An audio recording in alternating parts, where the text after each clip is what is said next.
All right, and hello everyone who watches on YouTube. All right, so why do you need this course? Why do you need to learn the material we're going to present? Well, I'm going to give you my view. So we have in robotics a situation where a very large amount of tools, very large amount of tools is based on specific and very developed algorithms. One broad name for those algorithms is convex optimization and convex optimization solvers. Okay, that is not the whole thing. It is just one of the many things that is available. So a broad name is a little bit hard to, numeric optimization I can say, but that will be too broad, etc. So it is hard to define it as one term. But basically, there are a family of numeric algorithms which have found enormous use. The situation, to make an analogy, is a little similar to neural networks in machine learning. Machine learning isn't neural networks, right? And a lot of data science can be done completely without neural networks. But it is hard to deny that neural networks have changed how we view those areas, right? Like natural language processing, etc. You can say that it is very important to understand neural networks if you're trying to study those, right? Similar situation happens in robotics, but we don't have such a nice, very concise terminology that we could use. Like, we don't have a word like neural networks that we can just pull up. But I apologize, we have a little bit of noise here. It will not going to continue. All right. Instead, we have a bunch of terminology. For example, convex optimization is one popular term. We have mixed integer optimization. We have nonlinear optimization based on convex solvers, etc. Okay. Also linear algebra, just a good old linear algebra. All of this has been fundamental for modern algorithms. A lot of modern papers, you can open a paper from MIT on the quadruped robots, paper from some other leading university on, let's say, tensegrity robots, quadrotors, on anything. You will find somewhere a mention of optimization tools. Okay, mention of optimization tools, or just a very clever use of linear algebra that supplants those. Somehow, to understand it, you need to understand the theory behind those tools.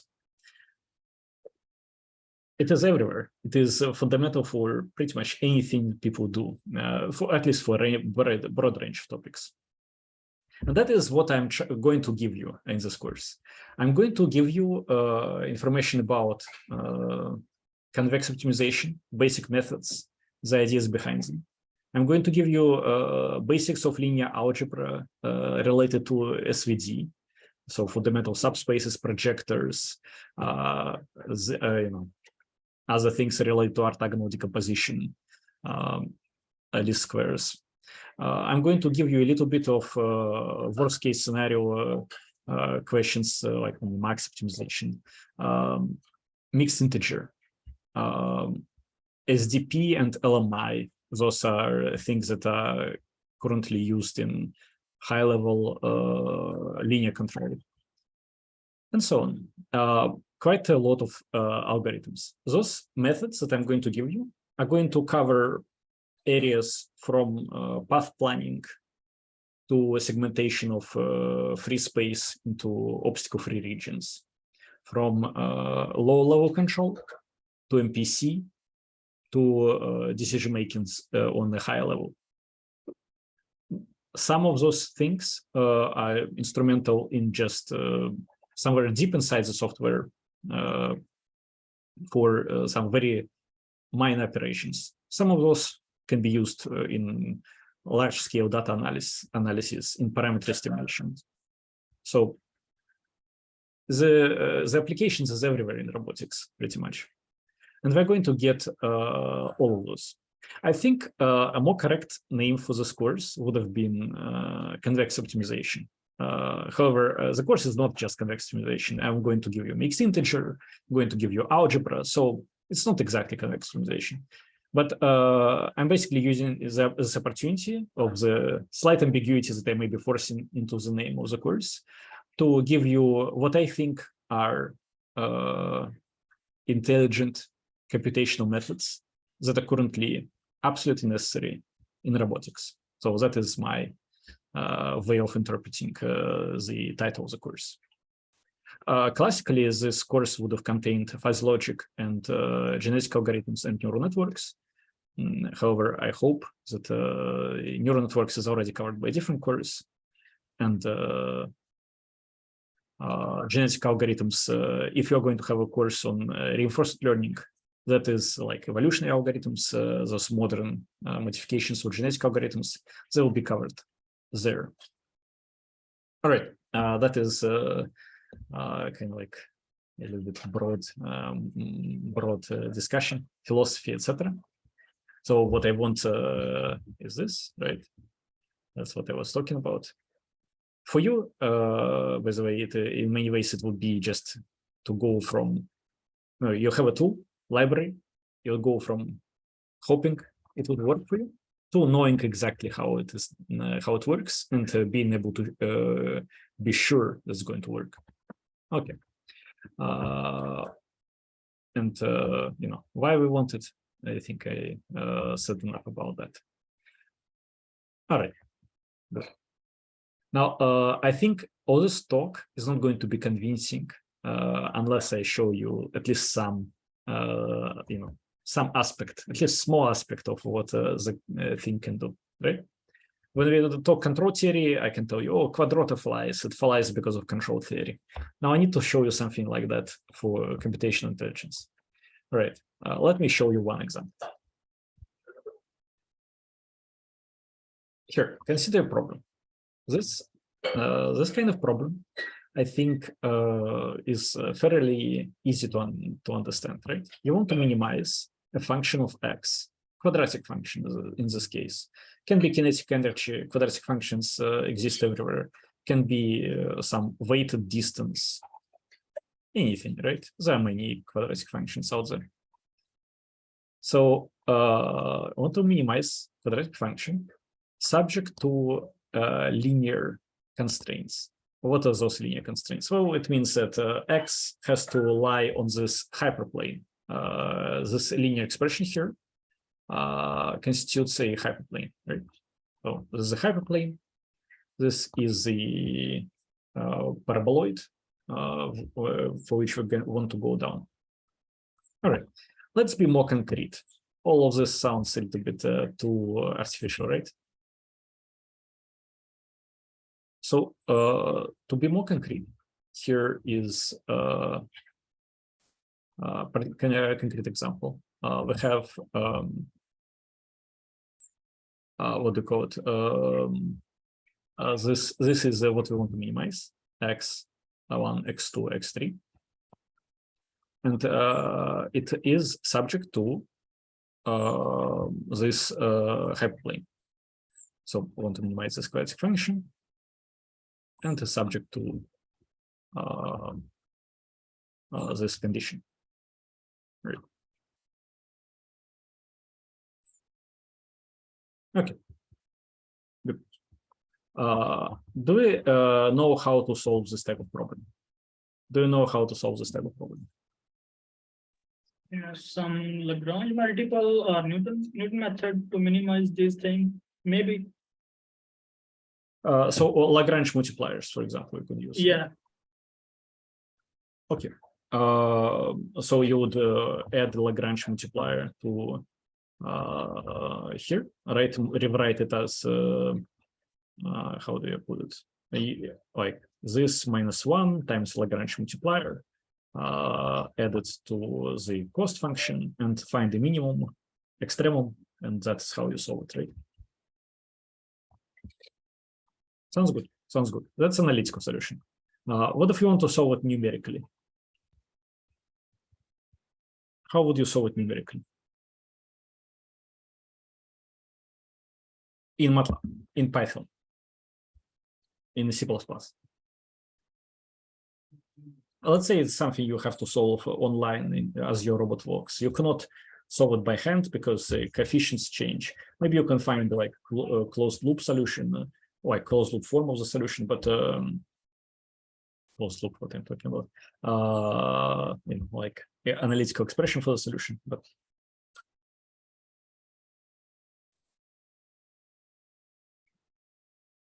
all right, let me show you just some examples of how it can be solved numerically. So one way is to use this function. It's called fmincon. There are many variants of the same function. Basically, it is your general case minimizer.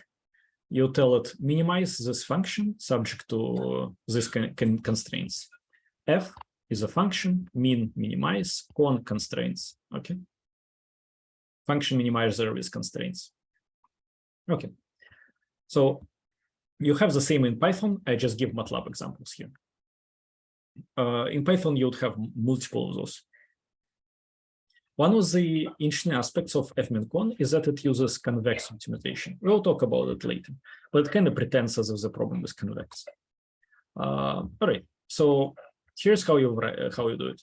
Remember, we had here this expression where this is a matrix M. This is a vector C. Okay. So we write this matrix M, vector C.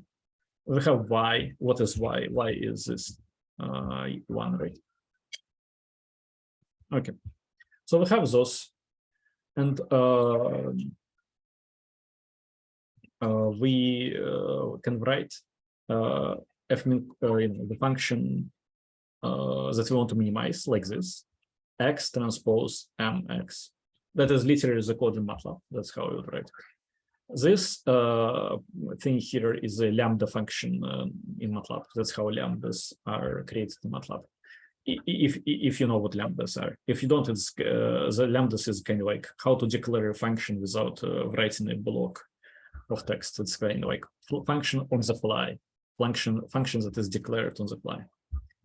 Okay, this constraints. It says no inequality constraints. Equality constraints look like that. And that is how you call it. fmincon function, that is initial conditions from where you want to start minimizing, no parameters and constraints here. Okay. What we have is that average solution time is 4.8 milliseconds.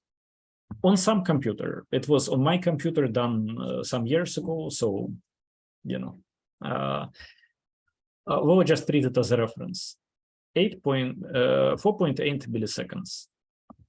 This is the solution. Okay. Sounds good. I mean, 5 milliseconds is very small, very small. The problem is also very small, though. So, you know. Okay.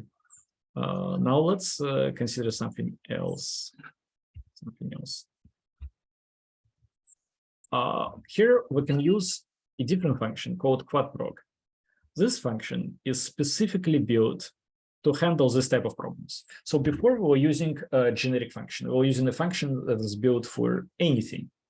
The function that can work with any type of problem. Quadprog is specifically built for this specific type of problem. Okay. So the same as before, right? The parameters of the problem. Now the call, you can see, is much cleaner. Just give it M, give it C, give it Y. Before we had to construct some generic function, right? Generic constraints.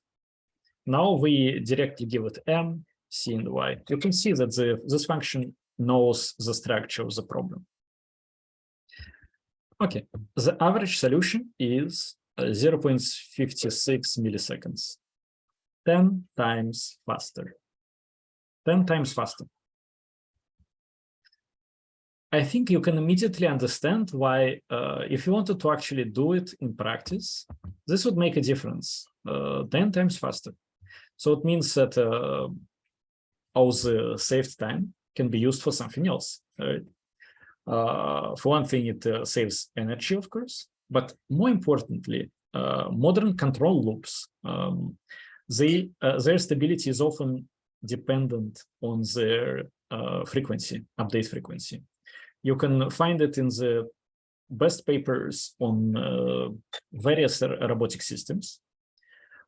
The writers mentioning how this works well on like 300 hertz or 2 kilohertz frequency. You cannot do control on arbitrarily low frequencies. Your update rate has to be high. That's because all classical stability criteria, they are designed for infinitely high control update. So you have to, if you're doing low-level control, low-frequency control updates, you deal with time delays, other things. It just doesn't work as well. And if you're going to just hope that the frequency is high enough, you have to work towards it, right? That is basically what we usually do. We hope that the frequency is high enough. And that means we want it to actually be high, like kilohertz, right? And what a way to make it higher, what a better way than to optimize your computations. So it's just great. We make everything faster 10 times. Our control frequency is faster 10 times. Great. Hope it illustrates them. The difference, remember, is just choosing a correct function to call. Okay. One more. Here, this problem actually has analytical solution. As in, not just a solution that I showed here. Like this is, strictly speaking, analytical solution to this problem, right? But it has, it can be solved using SVD. Okay, so you don't need to call optimization to solve this problem. Okay, so what we do is we set up tolerance for SVD, right? So there is a way to do it. Then you can call a function that would compute your SVD and get you pseudo-inverse and null space. That is a custom-made function. I wrote it. But ultimately it just hides the fact that you have a 3D decomposition, which you use in 2 different ways. Okay.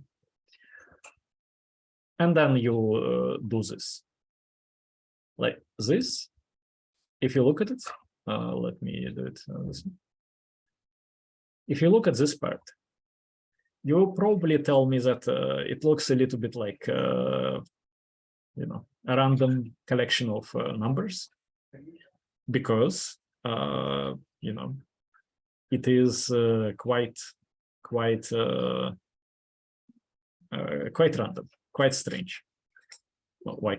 What are all those symbols? What are, N, we understand is something that we got from here, P is something we got from here. How did we arrive here? Mysterious. Okay. Is a correct solution, and I will, by the end of the second lecture, I will hope to be able to tell you how it's done. Okay. Maybe by the end of the third lecture, more correct. Okay. This takes 0.27 milliseconds, 20 times faster than quadproc, 200 times faster than fminconf. You want performance? This is how you get performance. You get it by doing it via single SVD decomposition. And that is only a very simple example. We could find other examples where dramatic gains would be more obvious, less obvious, but you can see it is not made up, right?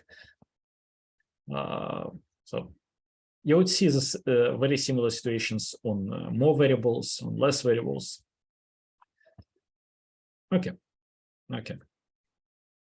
I hope this was convincing that studying this topic makes sense. Because in practice, you can imagine if you are graduating from the university, you go to your employer, they tell you, solve this problem for us. And you can solve it 200 times faster than an intern who doesn't know the topic can. That clearly gives you an advantage, right? In simplest, capitalism terms. And if you want your robot to work, maybe this is how you make it work. Otherwise, it just sits and computes very slowly. Okay. Now, last thing I want to show you. Look at this. This is also code. This is code. This is also a way to solve it. That is a way to solve it using CVX. That is something we are going to study. CVX. CVX is the convex optimization software. Notice how clean the code looks. This is the same as before. We just define our parameters. But notice how nice everything else looks. Let's say variable x, minimize, exactly the same as we wrote in the when we defined the problem. Subject to, right? The equality constraints, and beautiful, beautiful. So while if I can draw your attention, here it was understandable but messy, right? Like, what is this? Okay, what is this? Con f. What is this? Like, not clear, right? Here it is even more mysterious. It's just like you have to know what you're doing, basically. Here, like magic, essentially. But here, what we did is just write the problem. That is all we did. Look at the problem. That is the problem. Minimize this variable x subject to this. Minimize the same quadratic function, variable x subject to this. So you can do it this way, and you can instantly see that this would be much nicer when you start working with your problem, when you want to test your voters, right? When you want to solve something once, because it is much simpler, right? So this is also way. This, by the way, takes almost 300 milliseconds, so 60 times slower than fminicon. And the reason is because it does a lot of pre-processing. But in this case, I'm pretty sure it would find analytical solution. So it's not going to call minimizer. I'm pretty sure. I'm not completely. All right. So by somewhere under the hood, it will do the same thing, but it will take a lot of time for it to figure it out. Okay. Okay. So what I was trying to show you in this segment was, why knowing those things are useful.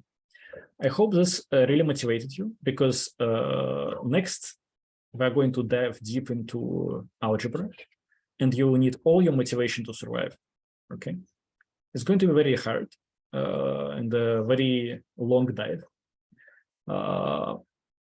Good for us that it will cover a lot of materials, a lot of the material you already had in your linear algebra course. So it would, not be as difficult because of that.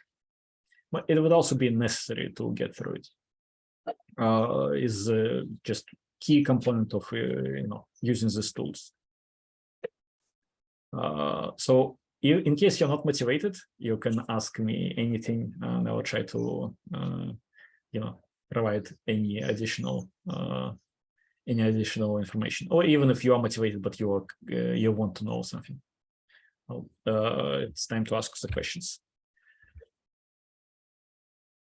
This is basically QR code for the slides. Just in case you are using your phone, you have your phone, you can scan it. All right, this was a short lecture, but we're not going to stop here. We're going to take a break. Let me see. Let me pause the recording.